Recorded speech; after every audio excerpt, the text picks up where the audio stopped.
오늘은 성령 강림주일입니다. 그래서 색깔이 다 빨갛죠? 그래서 성령의 어떤 임재를 표현하는 그런 상징으로 이 빨간 색깔을 사용하고 있습니다. 오늘 봉독했던 이 말씀이 바로 마가다락방에 임했던 그 성령의 강림의 사건을 기억하면서 또 그 사건을 비롯해서 시작으로 해서 바로 교회가 시작이 됐던 것을 우리가 기억하면서 성령과 교회라고 하는 제목 가지고 우리가 함께 말씀을 나누기를 원합니다. 성령에 대한 그런 말씀을 할 때 질문이 하나 생길 수 있죠. 성령이 도대체 무엇이냐? 사실 무엇이냐라고 질문하는 것보다 성령님이 누구시냐 질문해야지 맞죠. 왜? 그분은 인격이시기 때문에. 그분은 어떤 물건이 아니시잖아요. 성령은 어떤 분이냐라는 질문을 우리가 하게 됩니다. 물론 성령을 하나님의 영이라고도 성경이 표현하고 있고 또 그리스도의 영이라고도 표현하고 있습니다. 삼위일체 하나님의 한 분이기 때문에 하나님 그 자신이시고, 그렇지만 그것이 또 우리에게 직접적으로 개개인마다 임하셔서 역사하시는 영으로 성경은 설명을 하고 있어요. 우리는 영적인 존재이기 때문에 영적인 영향을 받게 되어 있습니다. 그래서 이 성령 그러면 더 홀리 스피릿, 거룩한 영이신데 성령이 아닌 다른 영이 또 우리에게 영향을 줄 수 있다는 것이에요. 그래서 악령이라고 해요. 또 evil spirit이라고 얘기할 수 있는데, 성령께서 인도하시도록 우리가 살아야 되는데 그렇지 못하게 되면은 내도 알지 못하는 사이에 악한 영이 나를 붙들고 가고 나의 삶을 파괴시킨다는 것입니다.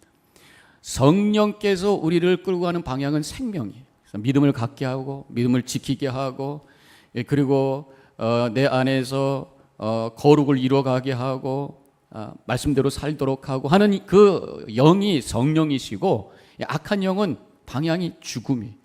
그래서 불신 가운데 살게 하고 죄 가운데 빠지게 하고 내 속에 어떤 싸움과 파괴를 향해서 가도록 나를 이끄는 그 영이 바로 악한 영이라는 거죠. 우리 가만히 있으면 이 세상에 악한 영이 막 세상을 끌고 가기 때문에 우리도 알지 못하는 사람에 끌고 가게 돼요. 그래서 성령께서 나를 이끌고 가시도록 하기 위해서 우리가 몸부림쳐야 되는데, 분명한 것은 우리 안에 성령께서 계시. 왜냐하면 성경에서 약속을 했기 때문에, 내가 예수 그리스도를 믿고 세례받고 죄사함을 받으면 하나님께서 성령을 선물로 주신다고 약속해 주셨기 때문에 우리가 믿고 있어요.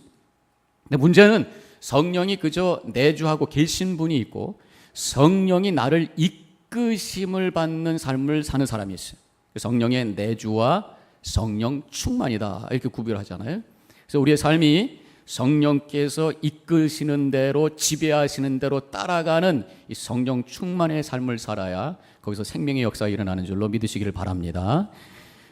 성령에 대한 설명하기가 쉽지가 않습니다. 그러나 성령은 분명히 나타나는 현상이 있다는 거예요.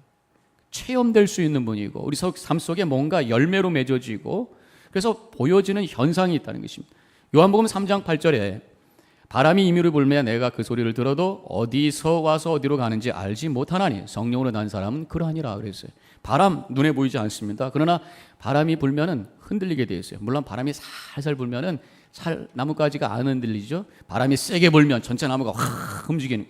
그래서 그 강도에 따라서 현상의 차이가 있습니다만 아무튼 보이지는 않지만 그러나 그 현상은 알 수 있는 것처럼 성령을 우리가 설명하기 힘들지만 그러나 성령께서 내 안에 강력하게 역사할 때에 내 안에 어떤 체험이 되고 뭔가 거기에 감동이 있고 거기에 변화가 있고 어떤 역사가 있다고 하는 거예요. 그래서 우리 믿음이라고 하는 것은 이 성령께서 역사하시는 체험의 신앙이 있어야 되는 줄로 믿습니다. 그저 관념적으로 머릿속으로만 남아있는 것이 아니라 성령께서 내 안에서 역사하셔서 그것이 감동이 되고 은혜가 되고 감격이 되고 신비로운 체험이 있고 뭔가 이 살아 꿈틀거리는 그러한 신앙, 이것이 바로 성령께서 해주시는 거잖아요.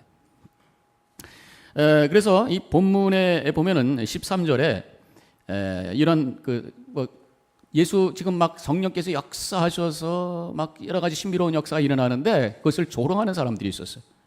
그 조롱하는 사람들이 뭐라 그랬는가 하면 새술에 취하였다 이렇게 말하고 있습니다. 뭔가 술 취한 것하고 비슷하다는 거예요. 술은 아니지만 술 취한 것하고 비슷하니까 거기다가 앞에다가 새술이다 그렇게 얘기를 했어요. 알지 못하는 어떤 새로운 술을 마시고 저 사람들이 저러는가 보다 이런 식으로 티징을 한 거겠습니다만은, 그래서 이 술 취한 현상하고 성령 충만하고 거기에 뭔가 비슷한 것이 있다는 거죠. 그래서 어느 교회 그 웹사이트에 들어가 봤더니 거기에 성령 충만과 술 취함과의 공통점, 그리고 쭉 나가는 것을 보고 있는데 한 10가지가 나오는데 그중에 3가지를 제가 찾아보니까 이렇게 나와요. 기분이 좋다는 거예요. 술이 취하면 기분이 좋다는 거예요. 적당량이 들어가면 기분이 좋다는 것입니다. 마찬가지로 성령 충만하게 되면 거기에 기쁨이 오게 되는데, 그래서 성령께서 역사하셔서 우리가 은혜 받는다고 그러잖아요. 감동이 있고, 그렇게 되면 몸이 붕 뜬 것 같은 그 기쁨이 옵니다. 그래서 성령께서 내 안에 역사하실 때 우리 안에 3가지의 뿌가 생긴다. 3 뿌가 생긴다. 뿌가 뭐냐면 기쁘다, 그 다음에 이쁘다, 그 다음에 바쁘다. 뿌, 3 뿌. 그래서 먼저 기쁨이 오는 거예요. 성령 충만하게 되면은 하나님의 은혜가 감격스러우니까 기쁜 거고, 그 다음에 성령 충만하게 되면은 예뻐 보이게 되어 있습니다. 세상이 아름다워 보이고, 아내가 예쁘고, 남편도 예쁘다고 그래야 되나? 아무튼 잘생겨 보이고, 성도들이 사랑스러워지고. 제가 한번 어떤 수련회 가서 은혜 많이 받고, 그리고 이제 1층에 있는 식당으로 내려가는데 밖에 눈이 왔어요. 그 똑같은 눈인데 그날의 눈은 훨씬 눈부시고 찬란해. 그리고 어저께 만난들 형제들이지만 갑자기 그 형제들이 너무너무 사랑스럽고 너무너무 아름다운 거예요. 그러면서 이 성령 충만하게 되면 그 와지는 것이 세상이 너무너무 아름다운, 그래서 그 순간에 그 천국의 체험이 되는 그런 은혜가 오게 되는 것을 보게 됩니다. 혹시 아내가 별로 안 이쁘다 생각하는 분 계시? 성령 충만 받으시기 바랍니다. 성령 수술할 거 없어요. 성령 충만 받으면. 남편이 좀 별로 안 이쁘다 생각하는 분 계세요? 성령 충만하셔야 돼요. 그런 남편도 귀한 분이고 옆에 있는 성도들도 귀하게 되고 천국을 살아가게 되는 줄로 믿으시길 바랍니다. 그 다음에 또 한 가지, 2번째 특징은 술이 취하게 되면은 인심이 좋아진다는 거예요. 그래서 술 취한 사람은 돈 얼마 쓰는지 누가 긁어 그러고 나중에 이제 이렇게 많이 썼는데 뭐 이런 사람이 있다는데, 인심이 좋아지는 거예요. 다른 사람을 향해서 베풀려고 하는 마음이 생기기 시작합니다.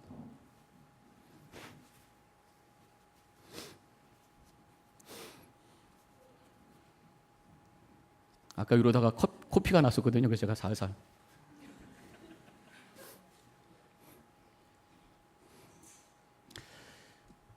그래서 제가 한번 말씀을 드렸던 내용입니다만은, 먼저 있던 교회 어떤 집사님이 같이 성경 공부하는데 그렇게 얘기하잖아요. 자기가 이제 맨하탄에서 일을 하는데 집에 올 때 언제 술을 이렇게 마시고 오면은 갑자기 홈레스들이 너무 불쌍해져가지고 주머니에 있는 캐시를 다 주고 온다는 거예요. 그러면서 목사님 이게 성령 충만일까요? 그는 알코올 충만입니다.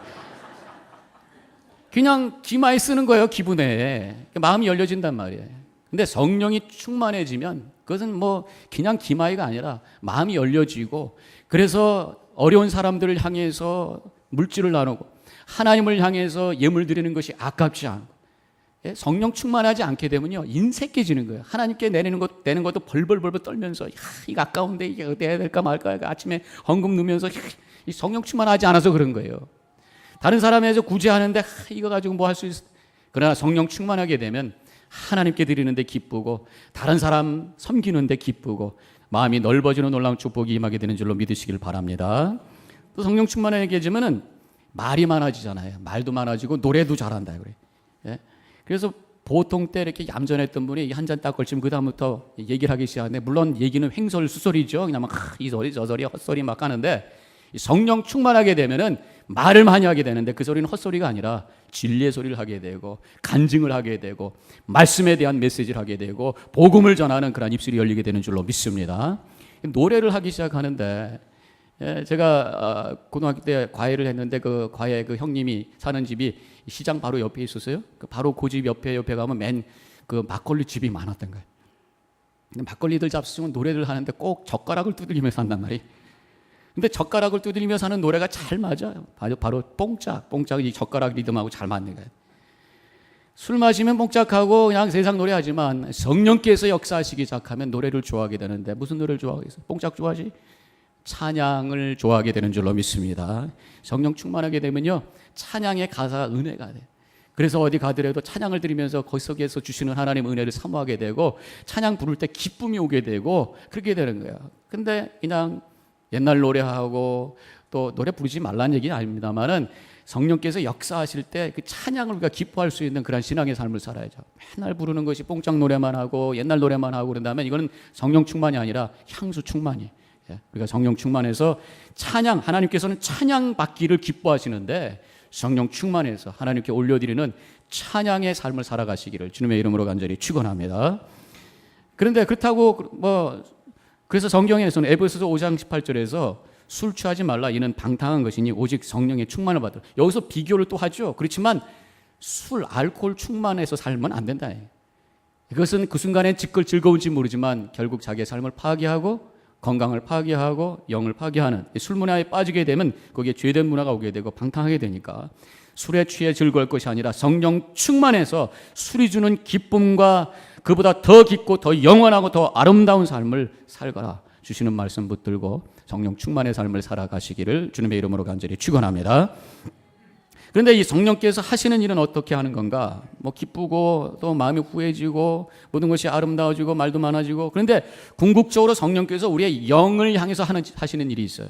그게 뭐냐면 우리 구원을 우리 안에 이루게 하신다. 즉 우리 안에 하나님의 생명이 탄생되도록 하신, 우리 성자 성부 성자 성령 삼위일체 하나님을 우리가 믿잖아요. 하나님은 계획하시는 분이에요. 준비하시는 분이고 예수님께서는 하나님의 그 계획을 이루어 주셨어요. 어디서? 십자가에서. 그러면 성령께서는 그 되어진 일을 우리 안에서 이루어지게 하시는. 그래서 우리가 아무리 성경 많이 알고 많이 예수님에 대한 복음을 많이 공부했어도 성령께서 역사하셔야 그것이 믿어지고 그것이 나에게 감동이 되고 살아있는 생명의 믿음이 되는 줄로 믿으시길 바랍니다. 성령의 역사가 있어야 돼요. 요한복음 3장 5절에서 진실로 내게 이르노니 사람이 물과 성령으로 나지 아니하면 하나님 나라에 들어갈 수 없느니라. 물과 성령으로 나야 된다고 했어요. 태어나야 된다고 했어요. 생명을 가져야 된다고 했어요. 물은 세례주. 세례를 통해서, 세례라는 건 뭡니까? 마음으로 믿은 것을 입으로 시인하는 순간이. 세례라고 하는 건 뭐예요? 내가 구원받았다고 하는 것을 확증해 주는 거예요. 외적인 확증입니다. 동시에 내가 진정으로 예수님 믿고 그래서 죄를 고백하고 예수님의 십자가를 고백했다면 성령께서 역사하시기 시작하고, 그래서 그것이 은혜로 체험되고 감사와 감동의 고백이 있는, 그러한 고백이 있을 때에 그때 그 사람은 진정한 생명이 있게 된다, 그런 말씀입니다. 그러니까 물세례와 성령의 임재 속에서 감사와 감격 속에 살아나가는 그 삶이 바로 구원받은 자의 모습이 하나님의 생명의 소유자라고 하는 것을 우리가 알 수 있다고 하는 것입니다. 오늘 본문으로 돌아가 보면 바로 이 본문은 교회가 시작되는 순간을 기록한 것이죠. 예수님께서 죽으셨다가 부활하신 다음에 40일 동안 공생에 다시 지상에 계셨어요. 그러다가 이제 오순절에 예수님께서 성령을 주시고 나서 오순절에 그러고 나서 40일 있다가 예수님께서 승천하신 다음에 그 다음에 오순절에 성령의 불이 떨어진 거예요.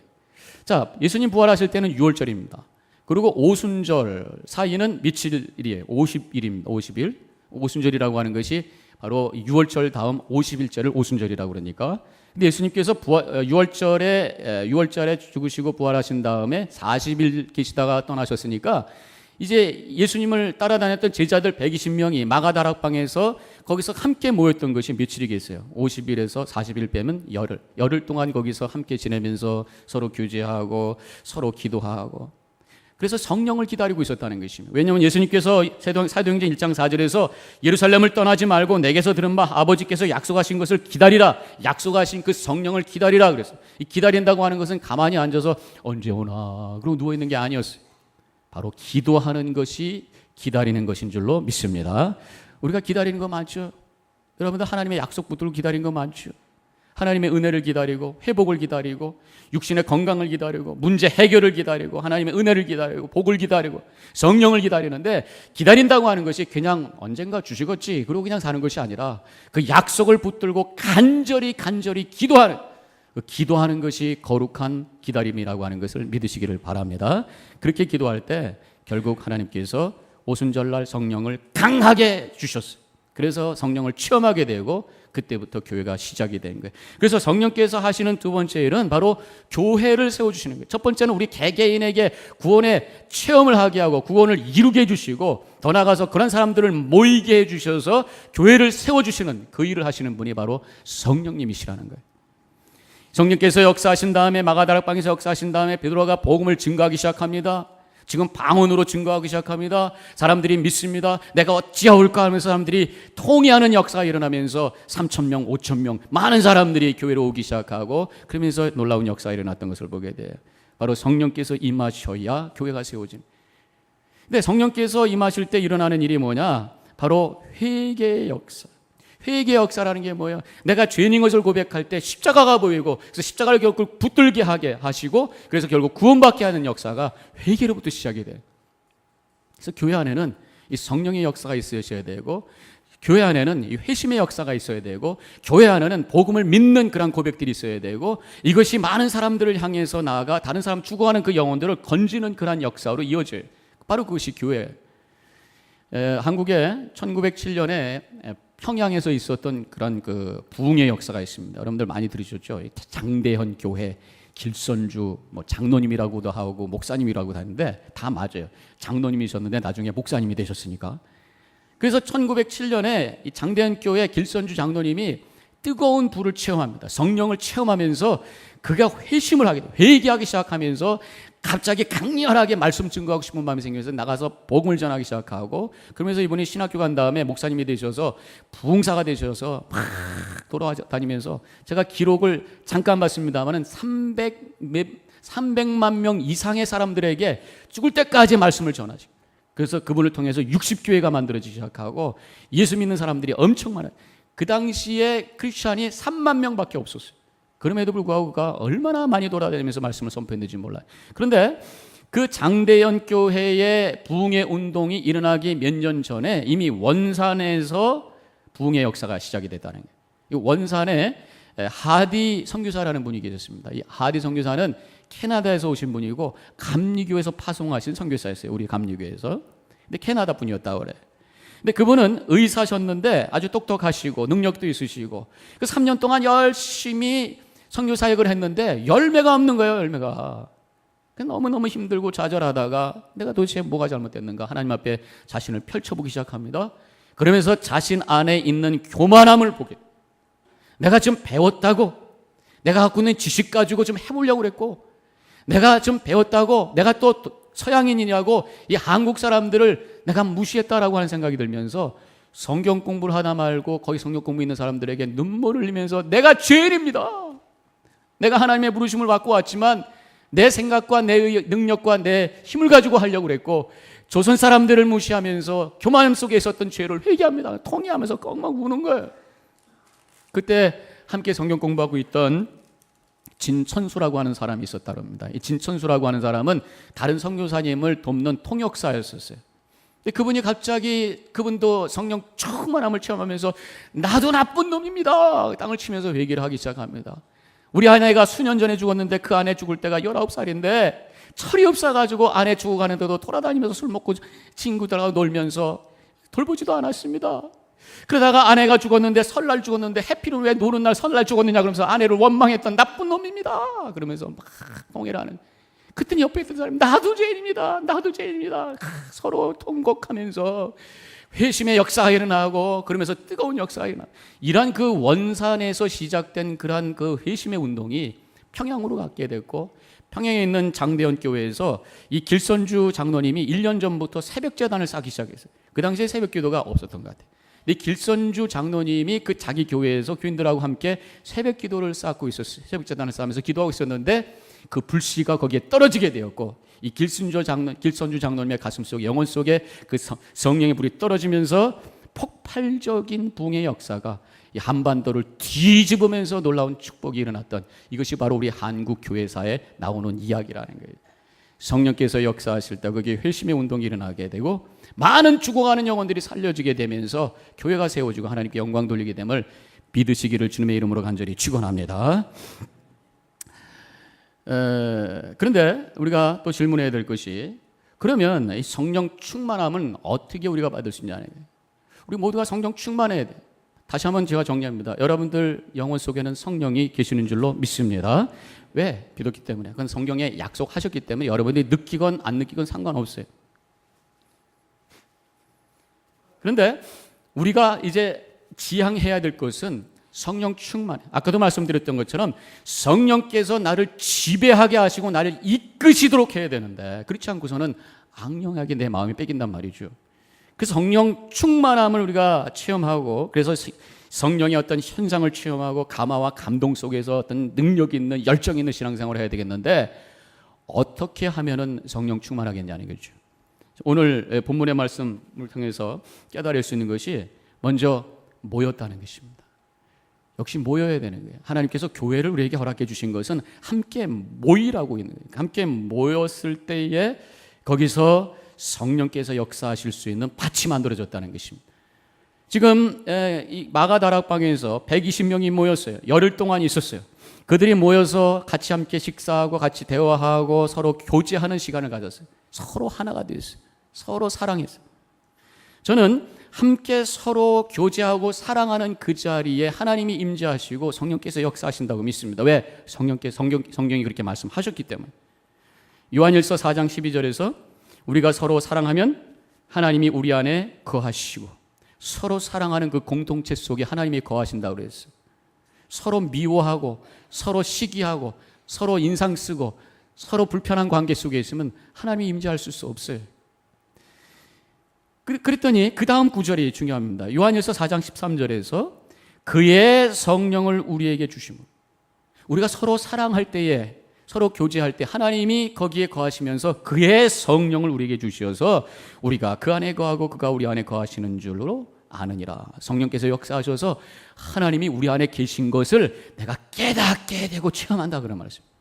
서로 사랑할 때 그것이 가능하다고 말씀하세요. 혹시 이 시간에 불편한 마음이 있으시다면 다 이 예배를 통해서 다 해결하시고 마음 활짝 여시고 사랑하는 마음으로 주님의 성령이 임하시는 그러한 축복이 임하시기를 주님의 이름으로 간절히 축원합니다. 그 다음에 기도했죠. 모여가지고 그냥 같이 밥만 먹고 서로 얘기만 하고 교제만 한 것이 아니라 기도했습니다. 오늘 본문에 앞서서 사도행전 1장 14절에는 여자들과 예수의 어머니 마리아와 예수의 아우들과 더불어 마음을 같이하여 오로지 기도에 힘쓰니라. 열심히 기도. 아까도 제가 말씀드렸죠. 우리 기다림이라고 하는 것은 기도다. 그래서 사도행전 1장 4절 예루살렘을 떠나지 말고 내게서 들은 바 아버지께서 약속하신 것을 기다리라고 했을 때 그것을 기다렸어요. 열심히 기도하면서 기다렸어요. 그런데 이분들의 기도는 하나님의 말씀을 가지고 하는 기도였고, 이분들의 기도는 예수 그리스도에 대한 고백이 있는 기도였어요. 그게 무슨 말씀입니까? 지금 이분들은 예수님에 대해서 잘 알고 있어요. 예수님과 함께 있었던 분들이고, 예수님이 40일 동안 지상생활 하실 때 부활하신 다음에 함께 만나서 교제했던 사람들이 대부분이란 말이죠. 그래서 예수님에 대해서 너무나도 확신을 갖고 있었어요. 예수님이 누군지를 알고 있었어요. 함께 모여서 서로 체험했던 예수님에 대한 이야기를 서로 나눴을 거예요.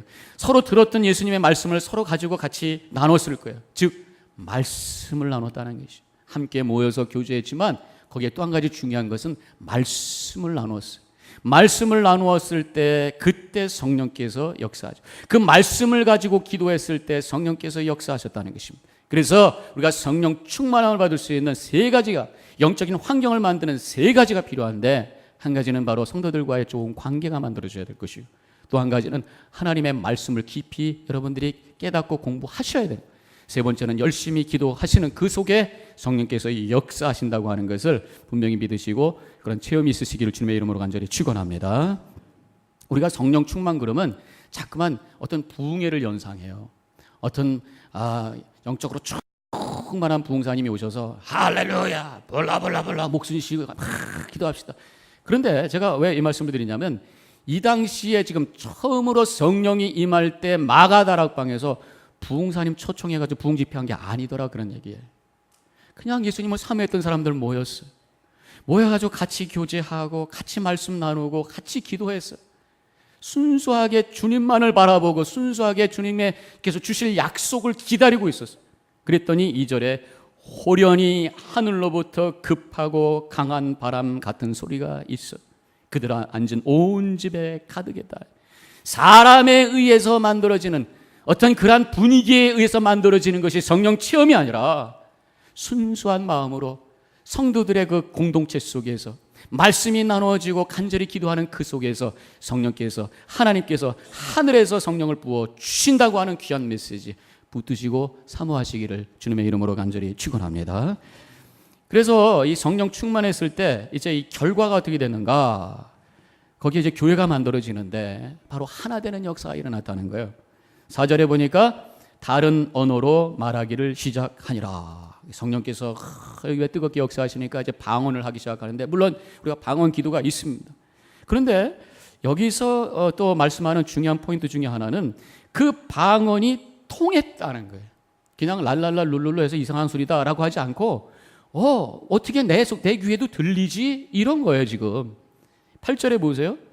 우리 각 사람이 난 곳 방언으로 듣게 되는 것이 어찌미뇨. 다 자기 지역에 있는 그 사투리, 자기 지역에 있는 그런 언어들이 그대로 들리더라는 거예요. 그러면서 그 다양한 사람들이 그 순간에 하나로 막 통해집니다. 완전히 하나가 되고 거기서 그냥 하나 되는, 서로 교통하는 역사가 일어나게 되는 것을 보게 됩니다. 그러면서 지금 방언을 말하고 있는 사람들이 단순히 기도가 아니었던 것 같아요. 보면은 메시지를 선포를 하는데 11절에 우리가 다 우리의 각 언어로 하나님의 큰 일을 말함을 듣는도다. 성령 충만해가지고 기도하고 또 거기서 방언으로 말하고 있는 그 사람들의 그 초점, 중심이 있었다는 게, 그게 뭐냐면 하나님의 큰 일을 말하고 있었다. 하나님의 큰 일은 뭐겠어요? 바로 예수 그리스도의 사건, 십자가의 사건, 부활의 사건을 그들이 선포하고 있었고 그것을 가지고 기도하고 있었고, 그래서 사람들이 다 예수 그리스도를 향해서 다 마음이 모아진. 여기서 우리가 깨달아지는 것은요, 성령께서 역사하게 되면 교회가 중심이 딱 만들어지는, 바로 하나님께서 하신 큰 일, 예수 그리스도를 통해서 우리에게 주신 그 복음과 구원을 향해서 마음이 묶어지게 되고 하나로 통일하게 되고 교통하기 시작하고 거기서 하나 되는 놀라운 역사가 일어나게 되는 줄로 믿습니다. 그래서 성령이 충만해야 교회가 세워지는 거예요. 성령이 없는 교회는요, 그저 종교기관이 되고 친교 모임이 될 수 있어요. 그리고 두려워하셔야 됩니다. 우리가 열심히 모이지만 성령께서 역사하지 않으면 그냥 우리끼리 모여 있는 거예요. 성령께서 역사하지 않으면 다 내가 나오게 되어 있습니다. 그러면 서로 커뮤니케이션이 안 되고 나중에 결국은 갈등이 오고 평화가 깨지게 되는 거예요. 그러나 성령께서 역사하실 때 바로 예수 그리스도를 향해서 우리의 마음이 묶어지기 시작하고 거기서 하나 되는 역사가 일어나기 시작하고 교회는 우뚝 세워지게 되는 것입니다. 바로 성령은 우리를 하나님께로 이렇게 날아 올라가게 하는 날개와 같다, 그런 생각을 해보게 돼요. 비행기가 활주로 해서 쫙 막 굉장히 빨리 다닙니다. 그리고 어느 순간에 가가지고 날개 밑을 착 올려가지고 하늘로 싹 올라가야 돼요. 그런데 빨리는 달리는데 이게 날개가 없다. 어떻게 되는 겁니까? 활주로 끝에 가서 처박혀서 그 비행기는 두동강이 나버릴 수밖에 없습니다. 저희 교회가 지금 잘 달리고 있어요. 달리고 있습니다. 그런데 날개가 있어요. 바로 성령의 날개가 우리 안에 있어야 될 줄로 믿습니다. 그래서 이 교회가 그냥 달리다가 그냥 어느 순간에 딱 끝나는 게 돼서는 안 되죠. 성령의 날개를 탁 따라서 하늘로 세계로 세상으로 나가 하나님의 귀한 역사를 이룰 수 있는 교회가 돼요. 그러려면 우리 한 사람 한 사람이, 우리 교회가 성령 충만해야 될 줄로 믿습니다. 열심히 모이고 말씀 열심히 공부하시고 사모하는 마음으로 기도하셔서 그저 우리의 육신만 남아있는 그런 우리의 신앙이 아니라 우리의 영이 하나님의 영으로 충만한 살아있는 그런 생명들이 되셔서 성령이 함께하는 교회로 주님께 영광 돌리고 우리가 은혜가 되는 복된 신앙의 삶을 살아가는 우리 성도님과 제가 되기를 주님의 이름으로 간절히 축원합니다. 기도하십시다. 잠깐 말씀 생각하면서 묵상하도록 하겠습니다. 교회가 성령을 통해서 시작되었어요. 그렇다면 교회는 계속해서 성령께서 역사하셔야 됩니다. 한 사람 한 사람이 성령을 사모하셔야 돼요. 이미 우리 안에 성령은 내주하십니다. 그러나 그 성령께서 나를 이끄시고 나를 지배하실 수 있도록 더욱 성령을 구하시고 또 성령 안에 성령께서 나에게 역사하실 수 있는 영적인 환경을 만들어 드리셔야 될 줄로 믿습니다. 열심히 모이고 열심히 배우고 열심히 기도하십시다. 그래서 진정한 교회로 하나님께 올려드릴 수 있도록 이 시간에 기도하시고 결단해 보시기 바랍니다. 잠깐 묵상하겠습니다.